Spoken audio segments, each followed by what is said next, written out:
दनादन हो रहा शिक्षकों का ट्रांसफर। पर ट्रांसफर को लेकर कुछ शिक्षक है मायूस।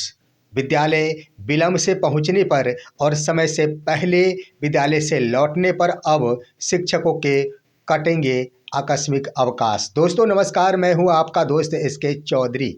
दनादन शिक्षकों का ट्रांसफर जारी है। दनादन जिलों के स्तर से विद्यालयों का आवंटन किया जा रहा है। दनादन शिक्षकों को अपने नवचयनित प्रखंड में योगदान करने का अवसर मिल रहा है। वहीं पर ढेर सारे ऐसे शिक्षक हैं जिनमें आखिर मायूसी छाई हुई है। आइए दोस्तों, आज के इस वीडियो में हम चर्चा करते हैं कि आखिर दनादन ट्रांसफर होने के बावजूद भी शिक्षकों में मायूसी क्यों है ट्रांसफर को लेकर। और साथ ही साथ एक खबर, एक जिला के स्तर से बड़ी खबर कि आखिर विलंब से विद्यालय पहुंचने और समय से पहले भी विद्यालय से लौट जाने के उपरांत शिक्षकों का आकस्मिक अवकाश कटेगा। इस पर विस्तार पूर्वक चर्चा करने से पहले मैं आपसे गुजारिश करूंगा, अगर आपने अभी तक हमारे इस चैनल सुसत्य वचन को सब्सक्राइब नहीं किए होंगे तो कृपया अभी सब्सक्राइब कर लेंगे। दोस्तों, शिक्षकों का ट्रांसफर दनादन हो रहा है, विद्यालयों का आवंटन किया जा रहा है। तमाम जिला, चाहे भोजपुर जिला हो, चाहे भागलपुर जिला हो, अररिया जिला हो, समस्तीपुर जिला हो, सब सिवान जिला हो इत्यादि कई ढेर सारे लगभग 1 दर्जन से ऊपर जिलों के स्तर से विद्यालयों का आवंटन कर दिया गया है। यानी कहने का अर्थ हुआ कि जिनका जिला आवंटित हो चुका था और जिन शिक्षकों ने अपना विकल्प चुनाव कर रखी थी, उनका विद्यालयों का आवंटन कर दिया गया। और उसके बाद शिक्षकों के लिए योगदान का समय उसी पत्र में निर्धारित कर दिया गया है, 16 जनवरी 2026, यानी अंतिम तिथि शिक्षकों के लिए कि वो 16 जनवरी तक विद्यालय में योगदान कर सकते हैं। लेकिन इसी बीच दोस्तों ढेर सारे शिक्षकों में मायूसी है। सबसे पहले आइए, कौन से शिक्षक मायूस है? तो वो शिक्षक मायूस है जो अपने साथ के शिक्षकों का विद्यालय आवंटित होते हुए अपनी खुली आंखों से देख रहे, परंतु उनका विद्यालय आवंटन नहीं हुआ। तो इसके क्रम में मैं बता देना चाहूँगा कि शिक्षकों को मायूस होने की आवश्यकता नहीं है, क्योंकि यह आवंटन 10 जनवरी तक करने का लक्ष्य निर्धारित किया गया है। आगे भी मौका मिल सकता है अगर समय में कमी पाई जाती है। अगर 10 जनवरी तक विद्यालयों का आवंटन तमाम जिलों के स्तर से नहीं हो पाता है तो इसे 11 जनवरी को भी आवंटित किया जा सकता है, 12 जनवरी को भी आवंटित किया जा सकता है। लेकिन लक्ष्य निर्धारित है 10 जनवरी तक ही। एसीएस की ओर से यह निर्देश दिया गया है कि हर हाल में 10 जनवरी तक विद्यालयों का आवंटन कर दिया जाए। इसके क्रम में शिक्षक मायूस नहीं हो और उन सभी शिक्षकों का भी विद्यालयों का आवंटन होगा जिन्होंने अपना अपना प्रखंड का चुनाव कर रखी है, जिन्होंने 5-5 प्रखंड का विकल्प दे दिया था, उन सभी का विद्यालय का आवंटन होगा। इसमें से कहीं से कोई संशय नहीं है।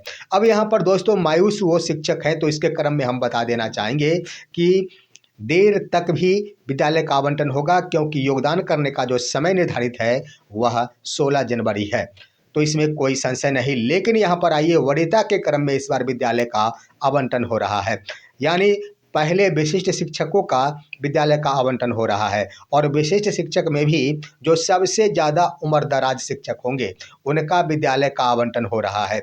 उसके बाद जो कम उम्र वाले होंगे उनका विद्यालय का आवंटन हो रहा है। यानी कहने का अर्थ, पहले महिला शिक्षक हो, सबसे उम्रदराज के बाद महिला शिक्षकों की बारी आ रही है और उसके बाद कम उम्र वाले शिक्षकों का विद्यालय आवंटित हो रहा है।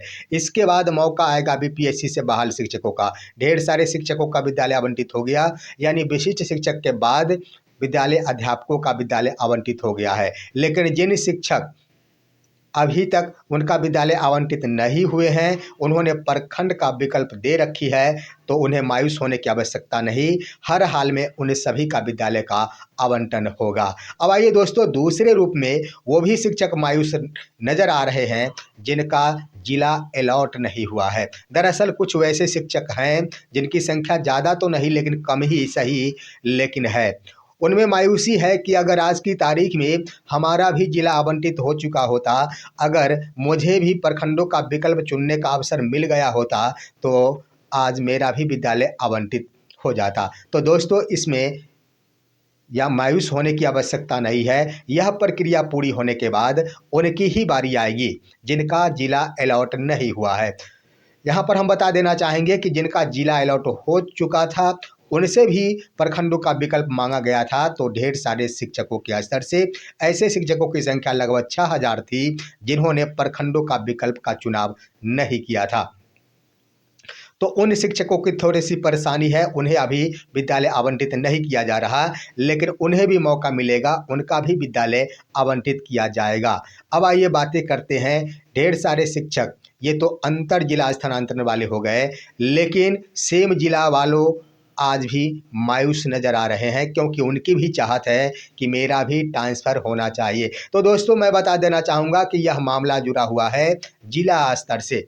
यहाँ पर जिलों को ही आवंटित करना है और सेम जिला के लिए जिलों को ही पूर्ण रूपेण अधिकार प्रदान किया गया है। इसमें एसीएस यानी राज्य मुख्यालय की कोई भूमिका नहीं है। इससे पहले जो अंतर जिला का मामला था उसमें राज्य मुख्यालय की भूमिका थी और जिला आवंटन की प्रक्रिया राज्य मुख्यालय से की जाती थी, लेकिन सेम जिला वालों के लिए यहाँ पर राज्य मुख्यालय पर निर्भर होने की आवश्यकता नहीं है। यह सेम जिला स्तरीय जो स्थापना समिति है उन्हीं के ऊपर यह दायित्व है कि वो ट्रांसफ़र करेंगे, विद्यालय आवंटित करेंगे। तो इस प्रक्रिया के पूर्ण हो जाने के बाद, अंतर जिला स्थानांतरण की प्रक्रिया पूर्ण हो जाने के बाद सेम जिला पर भी विचार होने की बातें आ रही है। मेरा मानना है, साथ ही साथ जो खबर मिली है उसके आधार पर मैं मान रहा हूँ कि यह प्रक्रिया मार्च तक जाएगी और मार्च तक सेम जिला वालों को स्थानांतरण का मौका मिल सकता है, जो खबरें प्राप्त हो रही है।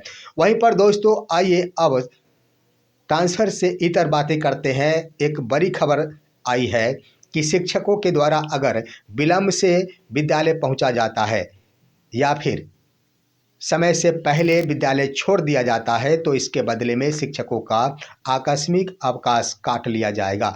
यानी कहने का अर्थ हुआ कि यह खबर, हालांकि इससे संबंधित पत्र अभी तक मुझे प्राप्त नहीं हुए हैं, लेकिन खबर चल रही है, खबर सोशल मीडिया पर वायरल हो रही और मामला जुड़ा हुआ है खगड़िया से।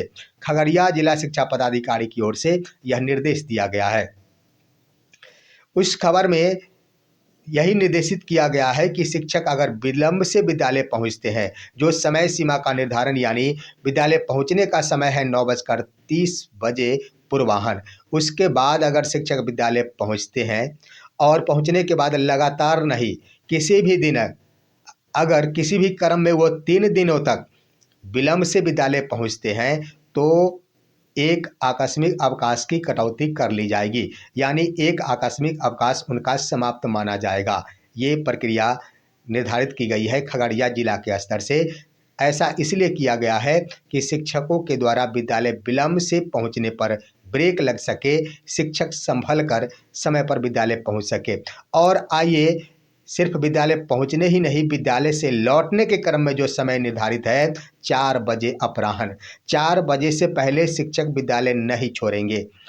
अगर समय से पहले 3 दिन छोड़ विलंब से समय से पहले लौट जाते हैं तो एक आकस्मिक अवकाश की कटौती कर ली जाएगी। तो यह भी एक प्रक्रिया है कि समय से पहले हो या फिर समय के बाद हो।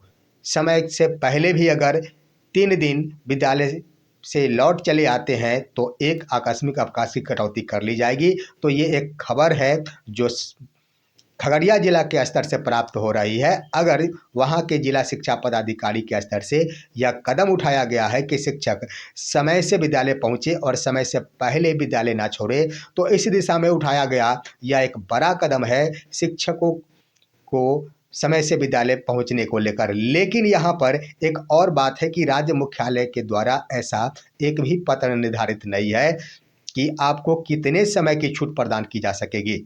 पूर्व में अभी तक जो वर्तमान में प्रक्रिया है यही लोग मान करके चल रहे हैं कि 1 घंटे तक यह मान्यता प्रदान की गई है। किसी भी कारण से अगर विलंब हो जाते हैं, चाहे गाड़ी छूट जाती है, गाड़ी खराब हो जाती है, तो इस दिशा में ये बातें छूट प्रदान की गई थी कि 1 घंटे तक विलंब की है बातें, लेकिन उसके बाद समय समाप्त हो गया। उसके बाद आधे घंटे का समय दे दिया गया था। तो कई पत्र जारी हुए, कई पत्र निरस्त भी हो गए, लेकिन वर्तमान में ऐसा एक भी पत्र जारी नहीं है कि शिक्षकों को आखिर अटेंडेंस बनाने के क्रम में कितने समय तक छूट प्रदान की जा सकती है। ये राज्य मुख्यालय से पत्र नहीं जारी किया गया है। अगर वहाँ से जारी किया जाता तो कुछ बंदिश जरूर लगाया जाता, मान लिया जाता है कि अगर छूट प्रदान की जाती है तो इसके लिए भी हो सकता है कि 3 दिनों तक आपको छूट मिलेगी और 3 दिनों तक अगर आप विलंब से पहुंचते हैं तो इसके एवज में आपका एक सीएल भरा जाएगा। तो ये माना जा सकता है, लेकिन खगड़िया जिला के स्तर से एक नया कदम उठाया गया है। ये बात सत्य है कि शिक्षकों की उपस्थिति के लिए यह कारगर साबित होगा, लेकिन नियम के मामले में कह दिया जाए तो राज्य मुख्यालय से प्राप्त अभी तक कोई पत्र नहीं है। दोस्तों, वहीं पर कह दिया जाए कि भीषण शीतलहर को देखते हुए आखिर कई जिलों ने विद्यालयों को बच्चों के लिए 10 से लेकर 11-12 जनवरी तक बंद कर दिया है। लेकिन ढेर सारे ज़िले हैं, जिसमें एक समस्तीपुर ज़िला भी है, जो 7 जनवरी तक बंद था छात्रों के लिए, लेकिन 8 जनवरी को एक बार फिर से खोल दिया गया है। जहां तक हम बता देना चाहेंगे कि पूरे बिहार भर में समस्तीपुर जिला में सबसे कम तापमान आंका गया था मौसम विभाग के अनुसार। अंतिम रूप से 6 जनवरी को 3 डिग्री सेल्सियस तक समस्तीपुर का तापमान गिरकर आ गया था। यहाँ पर भीषण शीतलहर का कहर जारी है। इसी बीच छात्रों के लिए विद्यालय खोल दिया गया है। ये बात सत्य है कि बच्चों के हितों का ख्याल रखा गया है, उनकी शिक्षा हेतु यह ख्याल रखा गया है, लेकिन भीषण शीतलहर को ध्यान में रखते हुए बंद करने की भी आवश्यकता महसूस की जा रही है कि विद्यालय को बंद किया जाना चाहिए, क्योंकि समस्तीपुर में कुछ ज़्यादा ही शीतलहर का कहर है। इसलिए देखना होगा कि जिला पदाधिकारी आखिर इस पर संज्ञान लेते हैं या फिर मेरा तो मानना है कि 1-2 दिनों तक यह देखा जा रहा है कि मौसम में परिवर्तन होता है या फिर नहीं। अगर मौसम में परिवर्तन नहीं होता तो हो सकता है समस्तीपुर जिला पदाधिकारी एक बार फिर से विद्यालयों को बंद करे। लेकिन यह बात सत्य है कि अभी भीषण शीतलहर का कहर है और इस क्रम में विद्यालय खोल जाने से बच्चों के स्वास्थ्य के ऊपर प्रतिकूल प्रभाव पड़ सकता है। फिलहाल आज की खबर यहीं तक। आप सभी हमारे इस वीडियो को लाइक कीजिए, अन्य दोस्तों के पास शेयर कीजिए और अब दीजिए अपने दोस्त को इजाज़त। हम फिर मिलेंगे आपसे अगले वीडियो में, तब तक के लिए नमस्कार।